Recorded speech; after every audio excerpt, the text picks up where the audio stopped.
Well, good morning, everybody. I know it's a cold morning today, but I'm excited to be sharing God's word with you this morning. And a quick reading as well if you're watching online. We're so glad that you're a part of the service today online. And same thing, let us know. We've got people on the comments right now, so thank you for being part of that. Let us know you're here. But yes, my Israel trip got moved. I was supposed to be going tomorrow. I'm not too upset, though, because it kind of would be a lot to be thinking about right now. So thankfully, I could be thinking a little more about this. It's moved to 3 weeks from now, so we'll see if it still stands. Basically, America was on a red list for the country of Israel. They didn't want people coming at the moment because of COVID cases, how high it was. So hopefully in a couple weeks I'll get to go. If not, I was talking to Michael earlier. You know what? It'll happen when it happens. And, God knows I do absolutely believe in his timing, so that's okay. And I'm excited again to be here today talking about Elisha. And actually, even speaking of Israel, one of the reasons I'm excited to go is because I'll get to see the Holy Land, see places, things like this in the Bible that we're going to talk about today come to life. But I do have a pretty cool example later on we'll talk about as well, something that I got to experience that I think illustrates our story. But last week, Pastor Jeff talked about how Elisha, we talked about burning plows, how he burned his plow. He said yes to what God had for him. He said no to any sort of plan B. He was totally committed. This week, we're talking about, like we saw in that video, digging ditches.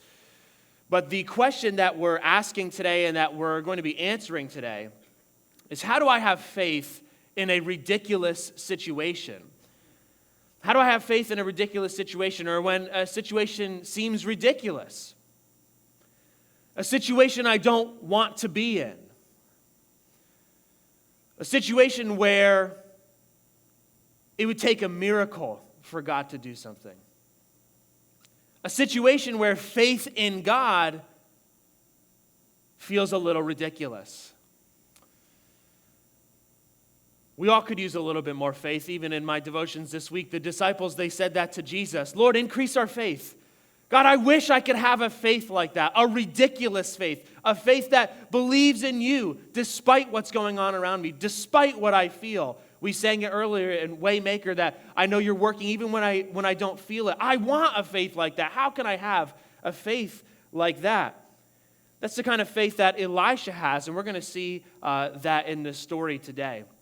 We're in the book of Kings. It's divided into two different books in our Bible. 2 Kings is where we're at today, and it's about it's part of the historical books. So you have the nation of Israel was split into two. So there's the northern kingdom Israel, there's the southern kingdom Judah. But the book of Kings, what it does is it's part of the historical books, but it's not simply history. We're going to read about an event, a battle that took place, but the book of Kings is giving us more than just here's what happened. It's functioning as a divine commentary. It's functioning as a theological interpretation. Here's what happened, and here's why it happened. It's telling us what's important and how God was moving in the middle of what was going on. And you know what? That's what all of us are looking for.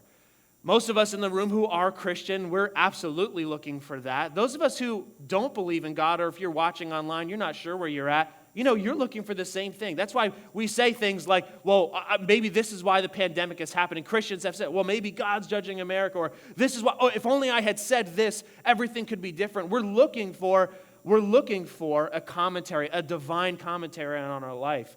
And so that's what the book of Kings does. How do I have faith in a ridiculous situation? Elisha is going to show us that. He's going to show us how to catch what God is doing. In this story, Elisha reminds us of our relationship to God. So we're in 2 Kings chapter 3, and for the context of what's going on, there's another people group called Moab. That's the nation Moab. And basically they rebel against Israel. And so they're harassing the nation of Israel. They're attacking their farms. They're attacking their people, messing up their economy. And actually, Elisha's call took place during this rebellion. That's how 2 Kings opens up, that Moab rebelled. Then it talks about Elisha's call, and then it comes back to the rebellion. So even in chaos, God is on the move. Even in the midst of chaos, even in the midst of a pandemic, God is moving. Are you hearing me right now? In the middle of chaos, in the middle of a pandemic, God is moving in your life. Are you recognizing it? Are you looking for him? Because he's moving.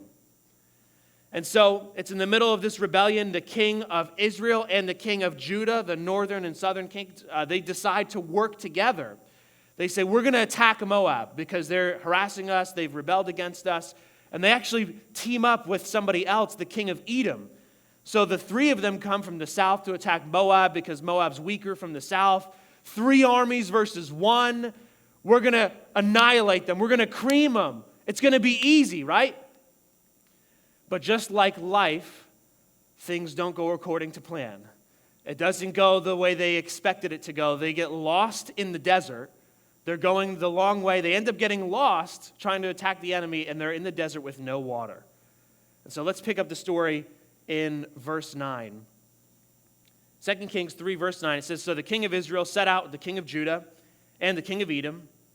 After a roundabout march of 7 days, the army had no more water for themselves or for the animals with them. What? Exclaimed the king of Israel. Has the Lord called us 3 kings together only to hand us over to Moab? But Jehoshaphat, the king of Judah, asked, Is there no prophet of the Lord here that we may inquire of the Lord through him? An officer of the king of Israel answered, Yes, Elisha is here. He used to pour water on the hands of Elijah. And so Jehoshaphat said, The word of the Lord is with him. So the king of Israel, king of Judah, king of Edom, they went down to him. So as we're talking about ridiculous faith, having faith in a situation that feels ridiculous, we're going to talk about a couple principles that we can pull out from Elisha's life. So here's the first one. Your greatest need becomes a blessing when it drives you to depend on God. Your greatest need can become a blessing when it drives you to depend on God. That's exactly what happens in this story that we read. These 3 kings go to attack Moab. They didn't consult God. They didn't think about God at all. It's actually really interesting in the book of Kings. It's constantly telling us this king did right, this king did evil, this king did good, this king did evil. But in this story, it doesn't really tell us, actually. It's kind of left a little ambiguous. They didn't consult God. Is that a sin? I mean, I don't know. I guess not, right? It's something you didn't do. Is it a sin? I'm not sure. That's kind of real life a lot of times. I don't know, but here we are in this situation. So they're in the middle of it now. They go, wait a minute. We should come to God. What is God? God, I need help. That's what all of us do. We get in the middle of a situation. God, I need some help. And so they come to Elisha. You may be in your situation right now. You may feel like they are in the middle of a desert with no water. And it might be a result of your own choices. Maybe you're there right now because of your attitude, your actions, or your ambition. That's exactly what happened with these 3 kings. They said, we're going to take care of the enemy. Again, didn't cross their mind to consult God. Was it wrong for them to do this? I don't know. So you look at your life, well, did I sin? Is that why I'm here? But, maybe you said something you shouldn't have said. Or you did something you shouldn't have done. Or you reacted, and because of your reaction, now there's a whole thing going on in your family. You say, well, is it a sin? It was just a reaction. I don't know, but it's a result of what you've done. Or maybe you've stepped on some people to get your way. You're like, well, this is what's best for everybody. And you stepped on some people, and now you're in a situation. It's a result of your choices. Or you might be more like the soldiers. I think the soldiers in this story, it's someone else's choice. Look, they were in the desert. It says they were there for 7 days. They're wandering around, a roundabout march. They're basically lost in the desert on the way to the enemy. Now they're out of water. And that might be how you feel. Like, I'm just doing what I'm supposed to do. And now here I am. How did I get here? I didn't sin. I didn't do something wrong. I didn't do something evil. I'm where I'm supposed to be. And now look where I am. I'm in the desert with no water. God, where are you? But your greatest need can become a blessing when it drives you to depend on God. You might feel like, well, I was let go from my job, or your family's moving. That's something that you can't control. Or someone that you love is making choices you don't agree with. You say, God, where are you? But ridiculous with faith would say, it's a blessing because now it drives me to depend on God. And I know that we can go all over this room about times people here who you've experienced this before, that you've seen this happen in your life. But man, we got to be reminded, because every time we end up in a desert, we forgot about the last time that God got us out of a desert, right? You forget because you freak out. I don't have enough water, God. What are you going to do? But one example when I think of just even in my own life was when I was working, I had a part-time job somewhere else, and I had been there for a long time, and I was getting tired of it. I didn't want to be there anymore, and I felt that a change was coming eventually. But I was getting so tired of taking out the trash, cleaning toilets, taking orders from people. I didn't know what else to do. I started praying. It's what I started to do because I was hoping for a change. I was looking for a change. And the more that I wanted, there to be a change, the more I was praying. It got to the point where I was praying every day. I'd be praying during my shift, like, God, just help me get through this, because I didn't want to be there. But your greatest need can become a blessing when it drives you to depend on God. Because in those times of prayer, as I prayed over and over again about the situation that I wanted to change, God started to reveal some things that were inside of me. As I was praying about this situation that I wanted to change, God started to change some things in my heart. God started to expose that I had some bitterness inside. He started to expose that I had some entitlement inside of me. I didn't even realize it was there. But because this situation drove me to depend on God, God started to do a work in my heart. Your greatest need can become a blessing when it drives you to depend on God. Sometimes it takes a ridiculous situation to bring us to our knees, to get to a place where we're coming back to God. But here's the next thing we see in the story. Ridiculous faith understands being willing to do the menial prepares you for the miracle. Being willing to do the menial prepares you for the miracle. Because I'm sure we could go around, and even when I think of my own life, when I was praying about that situation that I was in, it didn't change right away. It didn't change the fact that I still had to take out trash and clean toilets and take orders. That didn't change just because I started praying. And just because God was doing a change in my life, that none of those things change. You need to be willing to do the menial in order to do the miracle. Look at even why they call on the life of Elisha. Look what they say in verse 11. Is there anybody that can talk to God for us? We kind of forgot to talk to God. Is there anybody around who can do this? And they say, yeah, Elisha's here. He used to pour water on the hands of Elijah. And Pastor Jeff shared last week about how much this verse meant to him personally when he was young in ministry, being a refreshment to the leadership above him. And I absolutely hope that he feels that way about all of us on the staff, that we function this way for him. But, before they invented napkins, when you would eat, one of the ways that you could clean your hands, because it's messy, is a servant would come and they could pour water on your hands, and they would catch the water in a basin because, that water's precious and we're in the desert. You don't want to waste it.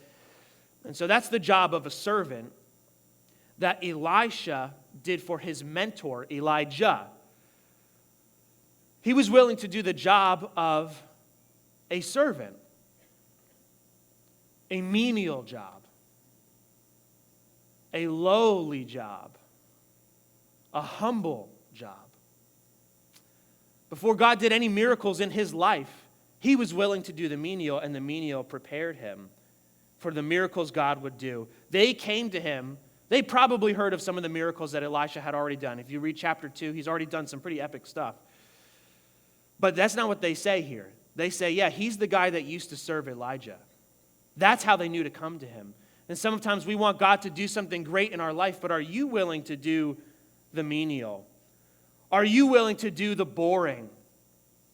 Are you willing to do the tedious, the thankless? Jesus says those who exalt themselves will be humbled. Those who humble themselves will be exalted. Are you willing to do the humble, the tedious, the lowly, or are there some things that are kind of beneath you? Oh, I'll serve God. Yeah, sure. but that's kind of beneath my pay grade. Well, that's what I did when I was younger. You know, they can get other people to do that. That's not the attitude Jesus had. And as followers of Jesus, are you willing to do the tedious, the lowly, the humble? You know, I'm glad that I don't have, I'm at a different place now. I'm not at that part-time job, but you know what? That doesn't mean I'm above taking out the trash or cleaning a toilet. It just means I know how to do it really well now. That's what it means. And it's the same thing in our lives, too. And I actually want to, just as I'm saying that, I want to give a huge shout out to Hope Davis as well. I don't know if I see her right now in the room. She's one of the secretaries here at the church. All of our secretaries are amazing, but I want to give her a huge special shout out because she does the job of the tedious, the cleaning around here. She does so much of that, the stuff that you don't think about, that you just take for granted. She does an amazing job with all of that, and I just think she deserves that. As I'm talking about doing the job of a menial job, she does so much, and we're so thankful for her, and so I want to give her that shout out this morning. And so we need to humble ourselves. The menial prepares you for the miracle. So the story goes on. Elisha does agree to help. They come to Elisha. He agrees to help them, and they're kind of like, can you talk to God for us? And those of us who, if you're a Christian and people know that you're a Christian, if you're living that out, you've probably had people do that before. They come to you and they go, hey, you know the big guy, right? Can you say a prayer? Well, you know him really well. Can you talk to him for me? You know, I had a friend that in high school, he would say that. He'd say, Matt, you got God on speed dial. And I'm like, well, one, that would actually take longer for me to press a button and then talk to him. But by the way, like, it's just as easy for you to talk to him too. I'm like, yeah, I have a relationship with God. I know him, but like, I'm not any more powerful than you are. Like, you can just talk to him, you know. But so that's what they do. Elisha, can you talk to him for us? And so Elisha says, yes, okay, that's fine. I'll talk to him. He says, you haven't focused on God. You want me to focus on God? Fine. In verse 15, I don't have it on the screen. In verse 15, he says, bring me a harpist. You know, get me some mood music. You've been ignoring God. You haven't focused on him. You just went and did what you wanted to do. So you know what? I need a few minutes. You know, that's what's so special about one of the ways that we worship God is through music, like we just did. And at the end of service today, we'll sing a song together. You know, it's more than just something to do or the order of service. You know, when we worship God in music, it can prepare our hearts to hear from him. And that's what happens with Elisha in this story. He worships God, the harpist comes, and then he hears from God. And I want to give you that opportunity at the end of service today, even though it's cold outside. You don't have to rush out of here as we sing a song together and we ask God to speak to us today. But here's the next thing that we see. Ridiculous faith believes big, but is willing to start small. Ridiculous faith believes big, but is willing to start small. And that's exactly what we see in Elisha's life. That's what we see Elisha do in this story. This is true all over Scripture, right? I mean, how many Scripture verses could we find that talk about this, right? Jesus' faith as small as a mustard seed, all these different things. But here's one for you, Zechariah 4:10. It says, do not despise these small beginnings, for the Lord rejoices to see the work begin. Ridiculous faith, it believes big. I know God can do a miracle, but it's willing to start small. All right, I'm going to focus on what's in front of me. Look what Elisha does. Now, this is interesting. Depends on your translation. Some of the older translations, it's cool how they word it. So I just want to highlight that. I have it on the screen. If you have a newer translation, it may word it different. Depends on the philosophy. But it's interesting what God says to Elisha. Check this out. In verse 16, he says, this is what the Lord says, make this valley full of ditches. For this is what the Lord says, you will neither see wind nor rain, yet this valley will be filled with water. And you, your cattle, your other animals will drink. This is an easy thing in the eyes of the Lord. And, oh yeah, what was the other thing? How do we get in this mess in the first place? Oh yeah, he'll hand Moab over to you too. God's going to provide. God's going to do something big. God's going to do a miracle. He's going to do something big. So you know what? You need to get ready. You need to start digging some ditches. Remember, they're in the desert with no water. in the hot sun, and he's like, hey guys, get your shovels out, start digging, because God's going to do something big. Like, how does that make any sense? Why would I do that? I'm sweating in the hot sun with no water. Yeah, I believe God's going to do something big, so I'm willing to start small. He says this is an easy thing for God to do. With the snap of his finger, God could make water come here. So it's almost like God is saying, hey, you better get ready. I want to see your faith because I'm going to show you my faithfulness. The same thing, man. That's true all over Scripture. How many times in the New Testament did Jesus heal somebody and he said, go, your faith has made you well? And I want to help us, those of us, we're a Pentecostal church, so Pentecostals, sometimes we get a little too excited about that. You think, oh, I have enough faith. My faith made me well. No, it's your faith isn't some kind of substance that's greater than somebody else's. Jesus says a mustard seed is all you need. It's your faith in Jesus. Jesus has the power and the authority to heal and to move and to work and to do miracles. And so, oh, your faith in Jesus has made you well. And, you know, there's a story, Jesus, he heals 10 lepers, people who had a disease. Jesus is walking by, and they do the same thing as the kings do in this story. Hey, God, help us. God, do something. God, do a miracle in our life. We need you, God. And so Jesus says, okay, go show yourself to the priest, and you're healed. But look at what he even says. In Luke chapter 17, he says, go show yourself to the priest, and as they went, they were healed. He says, all right, you want me to heal you? Go ahead. Go on your way. And show yourself to the priest. They were healed as they were going. You may say, God, how can I have faith in you if you haven't changed this situation yet? How can I walk in confidence if you haven't moved the way I want you to move yet, God? But Jesus is saying, go. Step out in faith. Show me your faith, and I'll show you my faithfulness. Ridiculous faith, it believes big. God is the one that can bring the water. But it's willing to start small. All right, God, I know you're going to do something, so I'll dig a ditch. If that's what you need me to do, I'll just keep digging, God. That's fine with me. Because I've got faith that you're going to come through. Elisha had this ridiculous faith because he knew how God had worked previously in his life, and so he believed God big. And so how do I have faith in a ridiculous situation? Catch what God is doing. Catch what God is doing.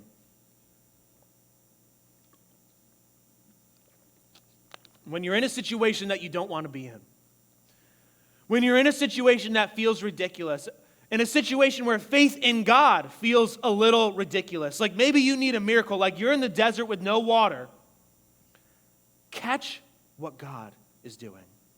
What is he trying to do in you? What is he trying to do through you? Don't miss the season that you're in. Don't miss what God is trying to do. Think about where we are in a pandemic. I said this at the beginning of the pandemic. You know, there are a few Christians in the course of history who have had the opportunity to be a Christian during a pandemic. But God has given you and me that opportunity to reflect the light of Christ in the middle of a pandemic. Catch what God is doing.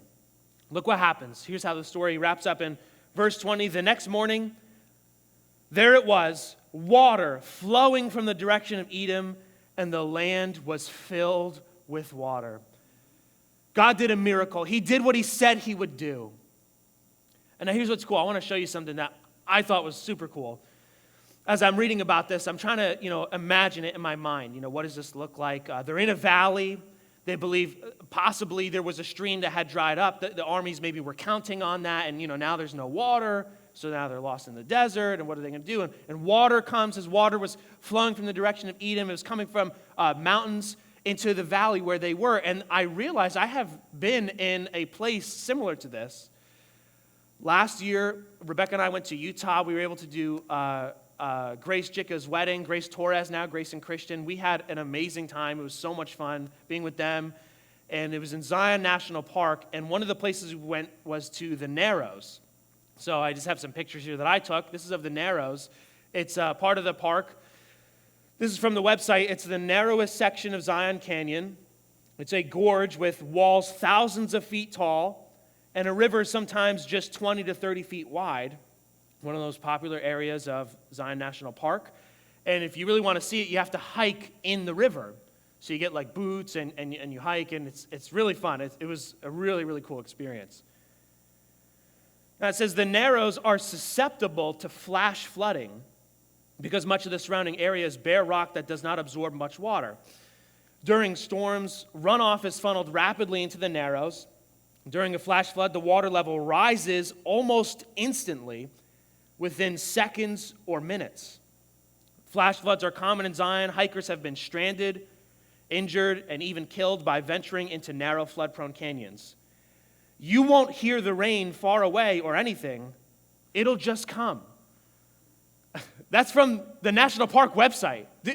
I copied and pasted it. Like, that's crazy. And look at this. So we were there May 31st, 2021. 1 month later, there was a flash flood, and this is the town of Springdale outside of where we were. So the water would have come from where I just showed you some pictures of. It totally hit the town really hard.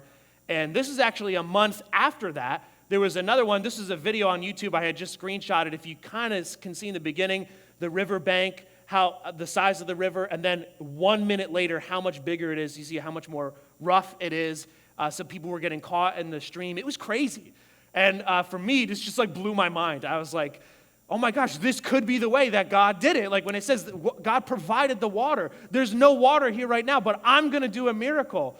Real faith, ridiculous faith believes God for big things, but it's willing to start small. And when we say catch what God is doing, Elijah said, get ready. Dig a ditch because God's going to move. You know, if they didn't dig, if they didn't get ready, if they weren't aware that this was going to happen, they would have been swept away by the water. They would have missed what God was doing. How do I have faith in a ridiculous situation? Catch what God is doing. Being willing to do the menial prepares you for the miracle. Catch what God is doing. And so here's how I want to wrap up today. I think all of us can kind of fall into 3 or so categories when it comes to the situations that we're in. How do you catch what God is doing? I think there's 1 of 3 different things that we need to do. The first one is this: recognize God. Recognize God moving in your life. The truth is that He's always working. That's what we were just singing. Whether I see it or not, whether I feel it or not, God is always working. Even with the example that I just gave of the Narrows, maybe you could, look at that and say, oh, okay, so they thought it was a miracle, but obviously it was a natural cause. I don't think that was really God. I think there's an explanation there. And, I would say that's actually a faulty view of God, but maybe that's how you think of things in your life. Well, I don't really know if that was Him. I would say, well, okay, first of all, I think the divine timing of that miracle is pretty insane. I think that's part of, just because we see how God could have done it doesn't make it not a miracle. And also, maybe the miracle is just that He revealed it to Elisha. Hey, this is going to happen. And now you guys know, so get ready. Like, maybe that's the miracle. And so in your life, when you're in a situation, you have a choice to make. Are you going to recognize God moving in your life or not? Jesus heals those 10 lepers of the disease that they had, leprosy. They say, God, do something for us. Oh, God, where are you? Can you help us? God says, yeah, sure, go ahead. Heals them. And 9 of them walk away not even recognizing what God had done. Nobody praised God and thanked Him for the situation. Actually, the way this story ends in Kings, nobody does that either. You've got a choice. Are you going to recognize God or not? Romans 1:20 says, "For ever since the creation of the world, people have seen the earth and sky. Through everything God has made, they can clearly see His invisible qualities, His eternal power and divine nature. So they have no excuse for not knowing God." Just look around you. Look around at your life. Reflect on what God has done. Maybe God saved you from a car wreck one time, or maybe you forgave somebody and you felt something kind of starting to unlock in your heart. and then you just kind of moved on. Recognize God moving in your life.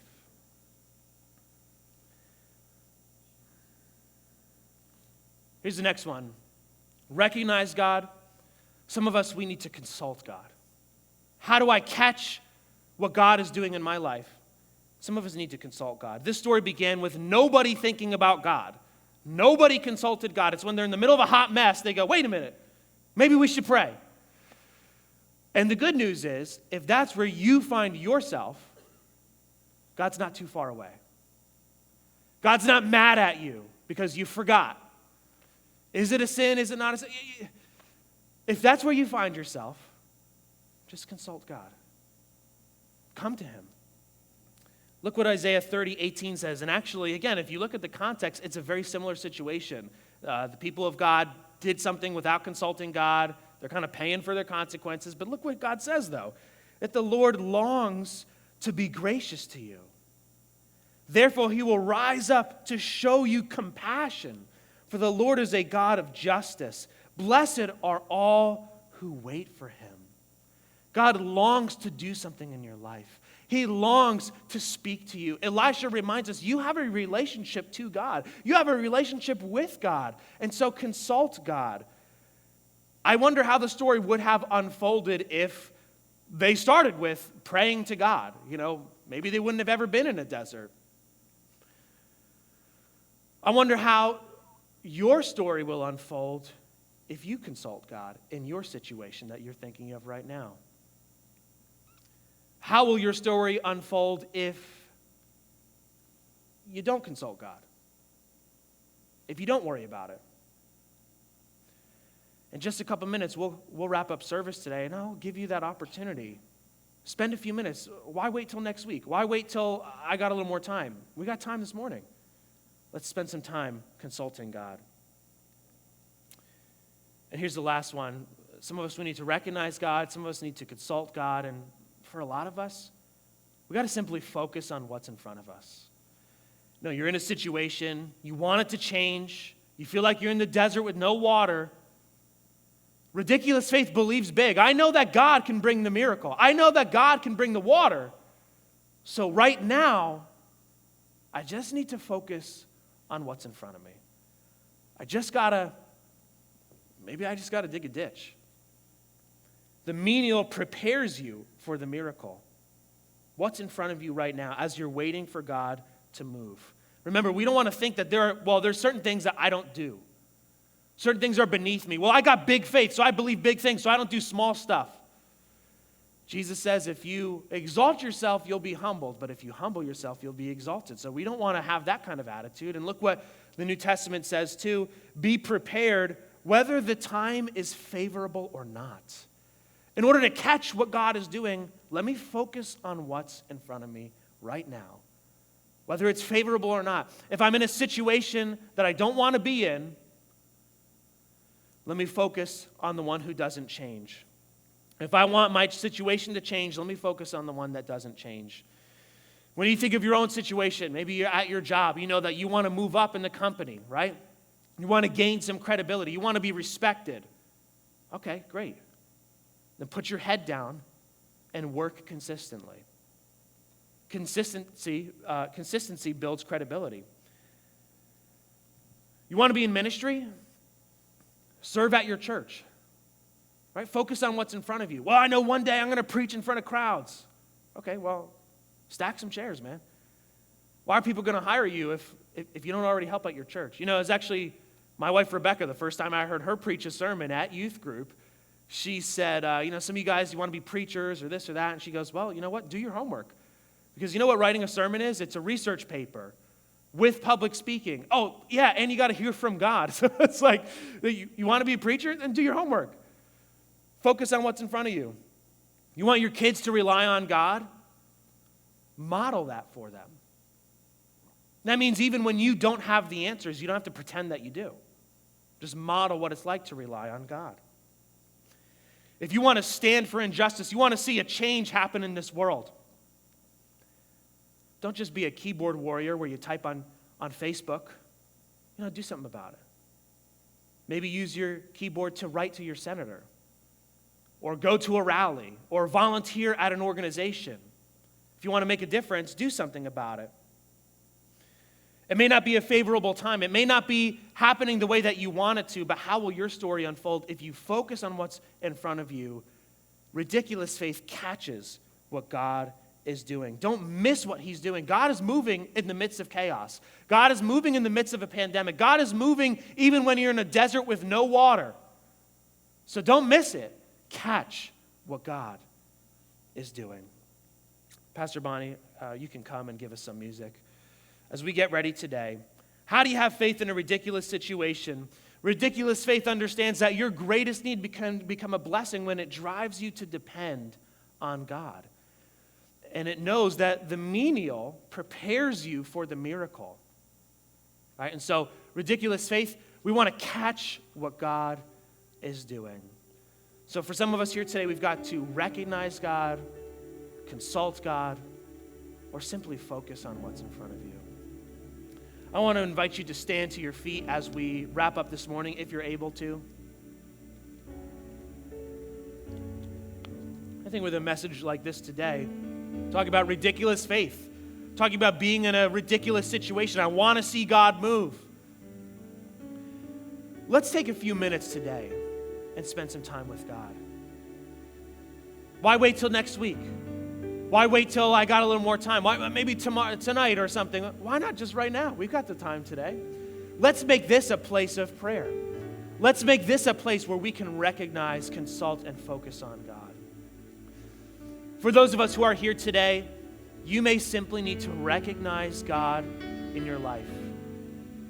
Your life in general, or maybe the situation that you're in, and perhaps you actually find that difficult. Do you hear what I'm saying? Man, I'd love to have that kind of ridiculous faith. Oh, yeah, I know God's moving, but it's kind of like the Narrows. I'm like, well, I think I can come up with a way. It's tough for me. It's tough. Well, then what I want you to do today as we respond to the message, ask God to reveal himself to you.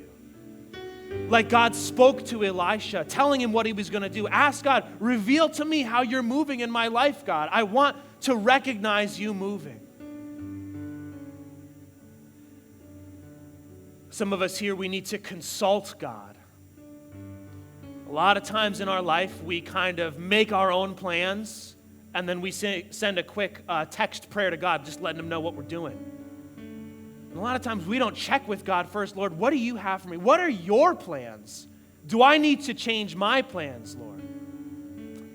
Let's spend a couple minutes today with that situation that you have in mind. Can you consult God? Can you lay it at his feet this morning?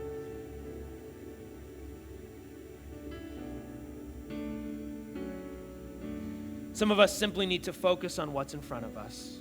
Again, you're in a situation that you don't want to be in. You're waiting for it to change. You know that God's going to move big.